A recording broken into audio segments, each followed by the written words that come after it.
Tidur satu malam yang bisa mendapatkan 300 juta, apakah kamu berani? Gadis ini baru berusia 18 tahun. Tetapi tidak ada yang mengagumi karyanya.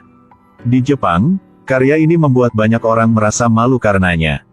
Gadis ini bernama Miki. Dia harus pindah ke kamar baru yang ada seseorang meninggal 7 hari yang lalu. Orang mengira ini bisa memutihkan noda rumah itu. Ketika Miki baru pindah ke ruang ini. Sampai malam dia mau toilet. Baru buka pintu dan lihat ada orang di bak mandi. Bisakah kamu melihat aku? Ternyata pria ini adalah hantu. Dia juga menjulurkan lidahnya dan membuat gerakan menakutkan untuk menakuti Miki. Dia menyapa dan melakukan trik yang membuat pergelangan tangannya terbelah dua. Sepertinya dia bunuh diri di ruangan ini. Miki tidak mengatakan apa-apa, menutup pintu dan pergi. Dia kembali ke kamarnya, membentangkan selimut untuk bersiap tidur. Melihatnya, hantu itu mengingat gambaran kehidupan sebelumnya. Lalu bertanya pada Miki mengapa dia ada di sini. Gadis itu menjawab bahwa ini sudah kamar keempat. Miki tidak ragu untuk berganti pakaian di depannya. Hantu itu bertanya padanya apakah dia tidak takut dia melakukan hal-hal buruk. Bahkan tidak sedikit pun. Aku harus tidur sekarang. Hei. Ternyata setelah berusia 18 tahun, Miki memiliki mata ajaib. Mampu melihat hal-hal yang tidak bisa dilihat orang lain. Miki tidak menunjukkan rasa takut. Karena dia tahu hantu tidak bisa menyakitinya. Dia sendiri hanya bisa melihat bentuk dan mendengar suaranya. Biasanya Miki suka menggambar. Di sebelahnya selalu ada bebek super besar. Setiap kali lampu bebek menyala, itu akan menandakan bahwa hantu akan muncul. Melihat Miki asyik melukis, hantu itu langsung mendekat untuk melihatnya. Gambar yang dia lukis adalah potret pria ini. Miki kemudian menunjukkan kepadanya beberapa lukisan sebelumnya. Ada seorang pria berusia 85 tahun yang kesepian. Ada juga seorang pria muda yang gantung diri. Atau seorang anak berusia 7 tahun yang mati kelaparan oleh orang tuanya. Setelah melihatnya, hantu itu membeku selama beberapa detik, bahkan dia juga merasa cukup menakutkan. Lalu dia berbalik untuk bertanya pada Miki apakah dia tidak takut. Manusia jauh lebih menakutkan daripada hantu. Mereka sering berbohong. Ternyata di hari ulang tahunnya yang ke-7, ibunya memberi Miki seekor bebek. Dan kemudian berkata bahwa dia harus keluar sebentar. Tetapi sejak itu, dia tidak pernah melihat ibunya lagi. Ketika Miki berusia 18 tahun, neneknya juga meninggal mendadak. Dia tidak punya teman, hanya hidup di dunianya sendiri setiap hari. Setelah neneknya meninggal, pamannya yang jahat membawa Miki pergi. Dan memaksanya bekerja sebagai pengusir hantu untuk mendapatkan uang. Hari itu, Miki tiba-tiba menemukan sebuah kaset di kamar. Hantu mengatakan itu lebih penting daripada hidupnya. Ternyata saat dia masih hidup, dia seorang seniman musik. Tetapi dia tidak pernah dikenali oleh siapapun. Karena dia sangat sedih dan bosan sehingga dia memutuskan untuk bunuh diri. Dalam kaset berisi karya-karya yang dia rasa paling puas. Dia memohon pada Miki untuk membantunya membawanya ke sebuah perusahaan musik. Miki pun dengan senang hati menyetujuinya. Kemudian dia memakai headphone, menikmati lagu-lagu di kaset itu. Tetapi tiba-tiba menerima telepon dari pamannya yang menyuruhnya pergi ke ruangan lain. Sebelum berangkat, Miki tidak lupa membawa kasetnya. Pria ini sangat berterima kasih atas waktu yang dihabiskan bersama Miki. Lalu dengan tulus berpamitan padanya. Kamar ini telah berhasil diputihkan. Miki tidak tahu apakah seseorang telah bunuh diri di kamar lanjut. Atau orang yang dibunuh. Benar saja, begitu dia memasuki ruangan, lampu bebek menyala. Seorang wanita muncul di lantai.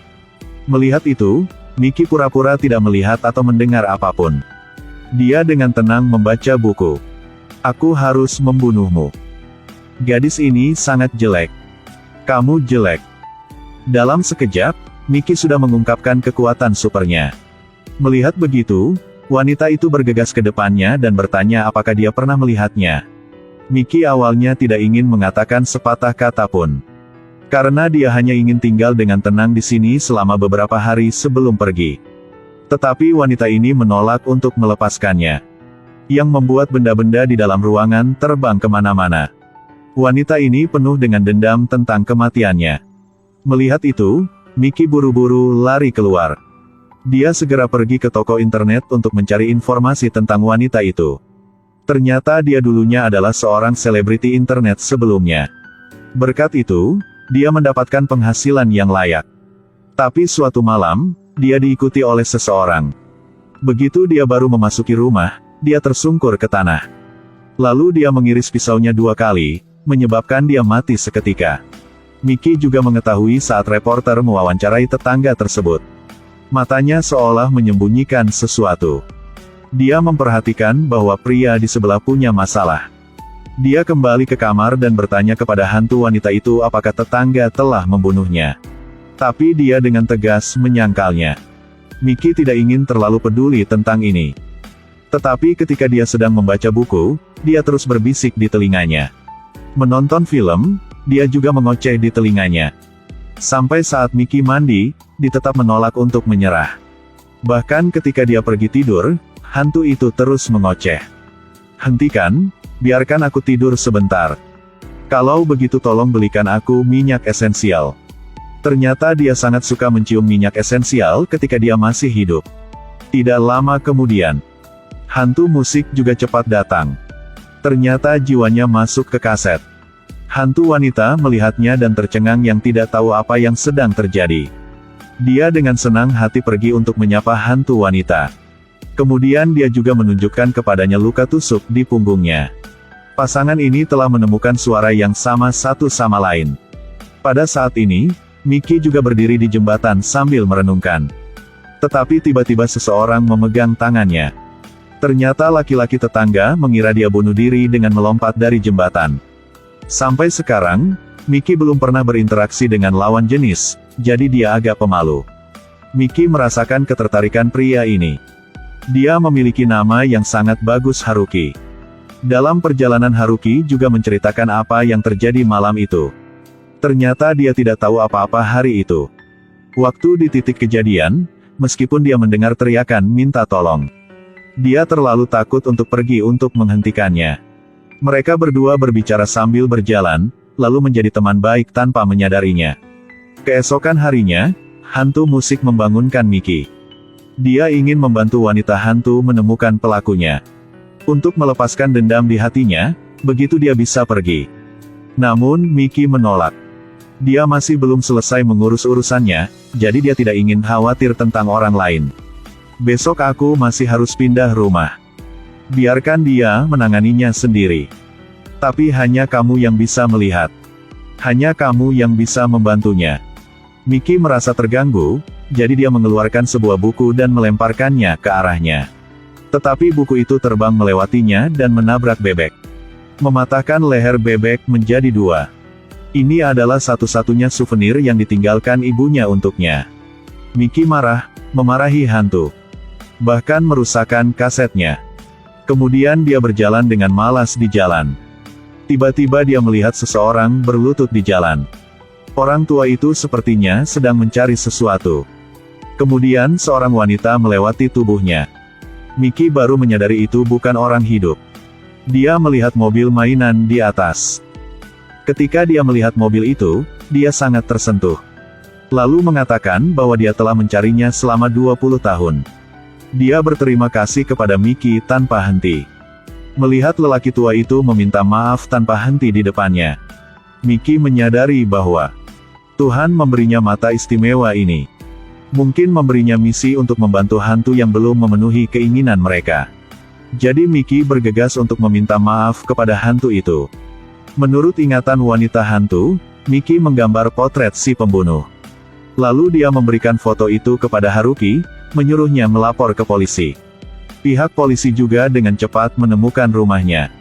Namun setelah melihat gambar tersebut, polisi tersebut langsung bergegas meninju Haruki. Mendengar gerakan hantu wanita melewati tembok untuk mengamati. Ternyata polisi yang ada di depannya adalah pembunuhnya hari itu. Pria itu ingin memukulnya, tapi tidak bisa lakukan. Dia mengatakan bahwa dia telah memberinya banyak hadiah, tetapi hanya menerima ketidakpedulian. Dia juga mengeluh bahwa hal-hal itu masih terlalu sedikit. Dia berpikir bahwa sekarang satu-satunya cara adalah membunuh orang untuk membunuh mulut. Tapi pada saat ini bel pintu tiba-tiba berbunyi. Polisi memaksa Haruki untuk membuka pintu. Selembar kertas dikirimkan kepadanya. Saat ini Miki mengambil pistol semprot dingin masuk. Pamannya juga dengan cepat datang untuk membantu. Berkat kerjasama mereka bertiga yang sudah menangkap polisi itu, wanita hantu yang tidak punya keinginan lagi jadi pergi dengan cepat. Keesokan harinya pamannya mengiriminya surat yang terkait dengan ibunya. Ternyata ibunya tidak meninggalkannya. Dia juga memiliki kemampuan untuk melihat hantu. Namun setelah mendengar keluhan dan celaan mereka, sang ibu seolah kehilangan jati dirinya. Dan akhirnya memilih pergi ke rumah sakit sendiri. Setelah mengetahui kebenaran masalah ini, Miki ingin cepat bertemu dengan ibunya. Jadi pamannya membawa keponakannya ke sana. Ibu dan putrinya sudah lama tidak bertemu. Kamu telah tumbuh banyak. Aku selalu ingat ibu. Miki menangis dan berlari memeluk ibunya. Tetapi dia melewati ibunya. Ternyata dia tidak ada lagi di dunia. Dia selalu menunggu Miki tumbuh dewasa, agar putrinya bisa menerima dirinya yang sekarang. Dapat menerima kebenaran untuk mengucapkan selamat tinggal padanya. Putri aku, jangan menangis. Tolong tersenyumlah lebih banyak. Embusan angin bertiup melewati, membawa ibu pergi dari dunia ini. Kemudian Miki membawa kaset pria ini. Kirim ke sebuah perusahaan musik. Para ahli mengatakan bahwa lagu-lagu tersebut memiliki melodi yang sangat baru dan menarik. Setelah mendengarkannya, dia meneteskan air mata. Dia akhirnya memenuhi keinginannya dan bisa meninggalkan dunia. Miki juga pindah ke ruangan lain. Dia tidak lagi sendirian. Sekarang dengan Haruki di sampingnya. Film berakhir di sini. Terima kasih atas perhatian Anda. Sampai jumpa lagi.